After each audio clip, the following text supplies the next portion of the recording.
আসসালামু আলাইকুম। Hello everyone, সবাই কেমন আছেন? আজকে সুন্দর একটি বাটারফ্লাই থিম কেকের ডেকোরেশন নিয়ে চলে আসলাম। আশা করি সবার অনেক বেশি ভালো লাগবে। তো এই ডেকোরেশনটা যখন করেছি আমার নিজের কাছেই পার্সোনালি অনেক বেশি ভালো লাগছে। জানি না সবার কাছে কেমন লেগেছে। তো কেমন হয়েছে অবশ্যই কিন্তু কমেন্টস করে জানাবেন। তো আমি বাটারফ্লাইটাকে মানে বাটারফ্লাই শেপে করে নিছি কেকটাকে কেটে। তো এই তো তো এক পাশে থাকবে ফ্লাওয়ার দেওয়া, আরেক পাশে শুধু এমনি খালি থাকবে। তো আমি আগেই কিন্তু অনেকগুলা ফ্লাওয়ার মানে বানিয়ে রেখে দিছি। এতে হয় কি? মানে যখন আপনি কাজগুলো করবেন, ফুলের কাজগুলো করবেন তখন আপনার কাছে খুব ইজি মনে হবে। বারবার বানাবেন, আবার দিবেন। তখন একটা ঝামেলার মতো মনে হয়। হ্যাঁ, কিছু, কিছু ক্ষেত্রে বানানো লাগে যে হয়তোবা কয়েকটা ফুল ছোট বা বড় ঐরকম দেওয়া লাগে। তো এই ক্ষেত্রে কি এটার ক্ষেত্রে আরকি ফুলগুলো সব একই সাইজের ছিল আর একই রকম ছিল। তাই আমি আগেই কালারগুলা মিক্স করে ফুলগুলা বানিয়েছি। তো এখন শুধু বসানোর পালা। আর এতে কাজটা কিন্তু আপনার অনেক ইজি হয়ে যায়। যদি একই রকম ডিজাইনের থাকে। তো আমার কাছে তো খুব বেশি ভালো লাগছে। তো এই তো ফুলগুলা দেওয়ার পরে এখন ওই সাইডে কিছু প্যালেট নাইফ দিয়ে একটু পাতার মতো ডিজাইন করে দেওয়া হচ্ছে। তো খুব তো আসলে বেকিং লাইফে আসার পরে কত রকমের যে কেক বানানো হইছে মাশাআল্লাহ! তো বলার মতো না। তো সাইডে আবার আ করতে হবে, বর্ডার দিতে হবে সুন্দর। এই যে গোল্ডেন ডাস্ট দিয়ে একটু লিকুইড করে নিছি। তো এখন শুধু বর্ডার দিয়ে অনেক সুন্দরভাবে বর্ডারটা দিয়ে দিব। তো বেকিং লাইফে না আসলে বুঝাই যেত না যে কেক কত রকমের। ছোটবেলায় তো যখন বার্থডে ছিল বা যেকোনো প্রোগ্রাম ছিল তখন তো বেকারি বা দোকান থেকে কেক আনা হইতো। তো ওগুলা সেম একই রকম থাকতো। লাভ শেপ, গোল, স্কোয়ার।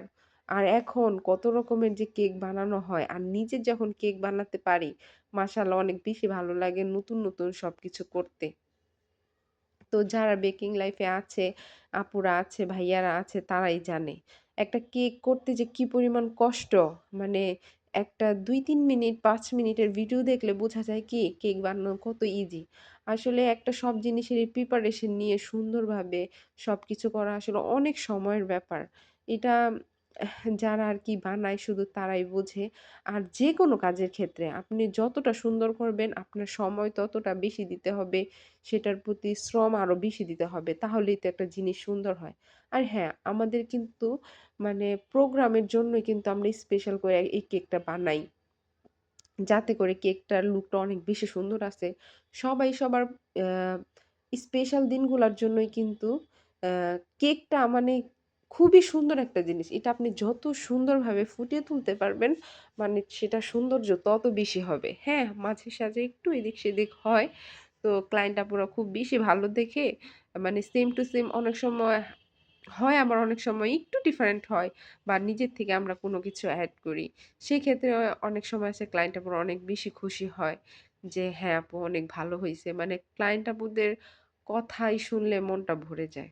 কাজের প্রতি আরো আগ্রহ বেড়ে যায়। যে না আলহামদুলিল্লাহ কত রকমের মানুষের সাথে পরিচয় হলো।